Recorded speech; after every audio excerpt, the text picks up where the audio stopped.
Hi, my name's Hoover. You know what time it is? It's story time.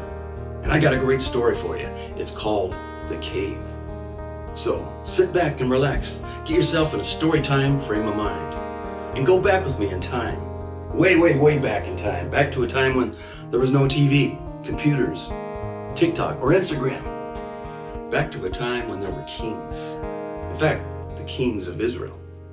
Now, King Saul, he was the very first king of Israel, anointed by God. And he was a good king, well, at least for a while. As he got older, his faith and his trust in God had dwindled, and he was displeasing and disobedient to God. So God was unhappy that he was king. And God spoke to the prophet Samuel to go anoint a new person to be the king. So Samuel went out on his way. Now, also living in this time was a young man who had great faith and trust in God. Yeah, he believed in God. He followed his ways. And God was very pleased with him. And this young man's name was David. Now David, he was a shepherd. He tended his father's sheep. And he did a great job.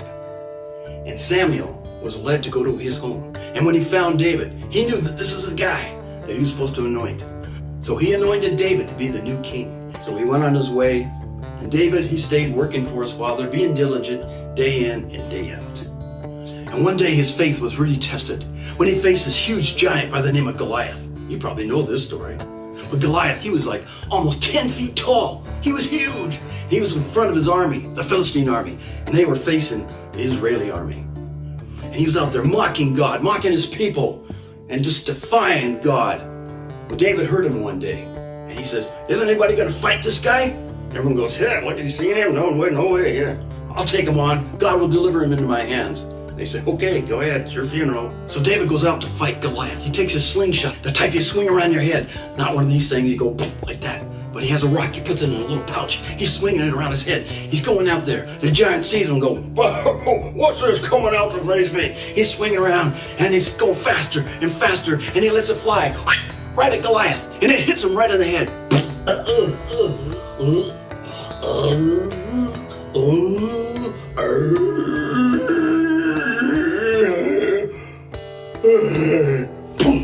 He falls dead to the ground.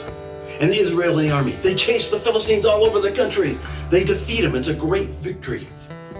Well, as they're headed back to town, everyone in the town is excited for David because they heard of the conquest of David defeating the giant. They're all going, "We love David, we love David, yes we do. How about you?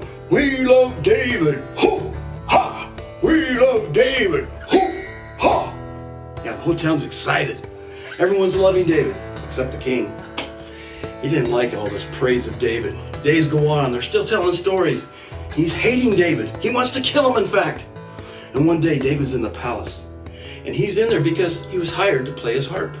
Yeah, the type you hold in your arm, he's playing it, singing.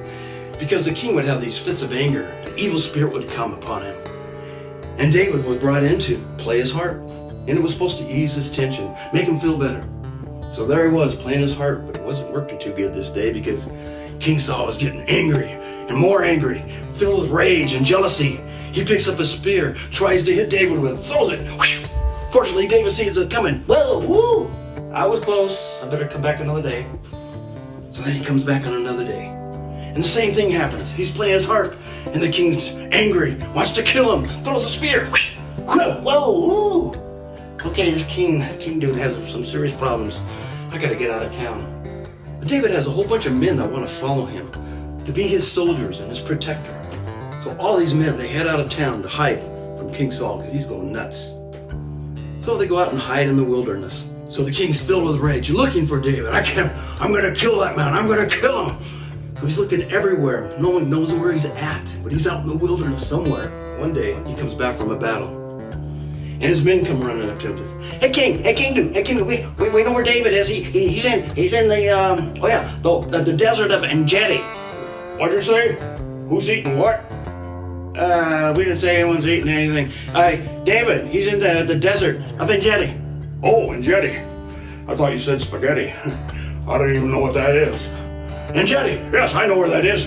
Let's mount up. Let's go get him." And they head out on their horses to to find David in the desert of En-Gedi, also known as the Crags of the Wild Goats. I guess there was a lot of wild goats out there. But they're on their horses. They're heading out, riding the horses. It's hot. It's in the desert. They're getting thirsty. It's dusty. Drinking lots and lots of water. Riding the horses, getting tired and thirsty. More water. And needless to say, after a while, drinking all this water, bouncing on their horses, they needed a bathroom stop, and really quick, because nature was calling, and very loudly. Now, back in those days, they didn't have rest stops or gasoline stations where you could go stop and use the bathroom, so they had to use the next best thing. The king sees a cave, and he goes, "Hey, there's a big cave over here. Yeah, let's use the cave. That'll work great for a bathroom. Hey, I really gotta go. Let's go." So they get off their horses, start heading to the cave, light their torches because it's dark. Now, what they didn't know is that David and his men were hiding in this cave.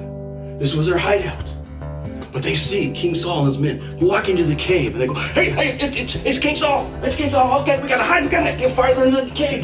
Get in the corners. Hide along the wall. Okay." In comes walking King Saul. Why, oh my. Oh, what?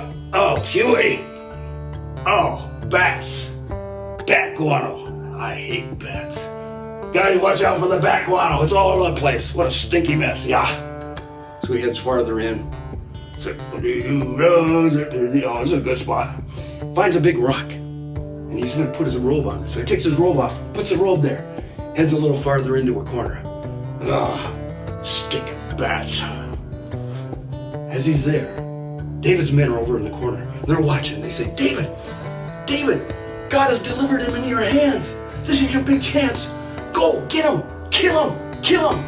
David looks at him and goes, wait a minute, I got an idea. So David, he sneaks over to where the king is.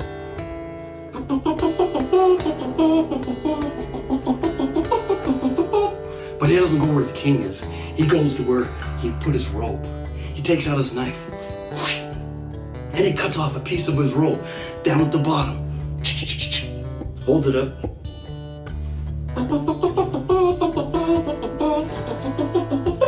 He sneaks back. His men look at him and go, David, this is your big chance. Yeah, you could have killed him. God delivered him in your hands. Go get him. David says, no. I will not kill God's anointed. And you got to stay away from him. Leave him alone. He's God's anointed. So the men go, okay, whatever. So King Saul and his men, they finally finish their business. And they head out of the cave. They get on their horses. And they start turning their horses around. And David comes running to the front of the cave. Hey, King, my lord. This is David, I'm right here. See me? Hi. King turns around. David, is that you? What are you doing? I've been looking for you. I know you've been looking for me.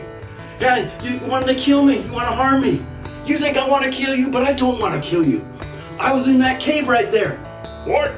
You were in that cave? Nah, you weren't in that cave.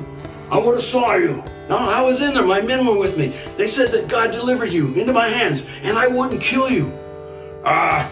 You're nuts. You weren't in that cave. Oh, hey, King. Look at this. He holds up the piece of cloth. King, do you recognize this? Yeah, do you notice anything missing down there at the bottom of your robe? Take a look. King looks down and goes, Don't!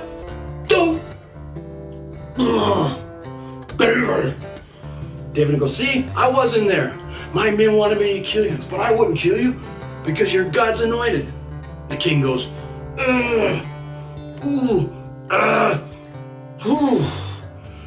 You were in there. God delivered me into your hands, but you didn't kill me. You're a more righteous man than me, a better man than me.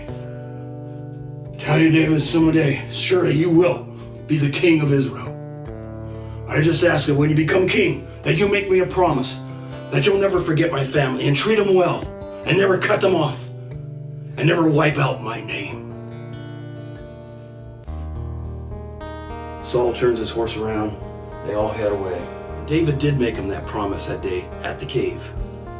He promised to take care of his family, and he did it. He kept his promise all the days of his life. And eventually, David was crowned king of Israel. And he was a good king. And just like King Saul, they both were anointed by God to be kings. And just like King Saul, they both made some mistakes. But unlike Saul, David always kept a repentant heart. He loved God, always had a good heart towards him, and wanted to follow his ways. And when he did things wrong, he set it right and corrected them. And because of that, God blessed him, and he had a successful kingdom. David was a good king, a mighty king, because he did have great faith and trust in God. King David.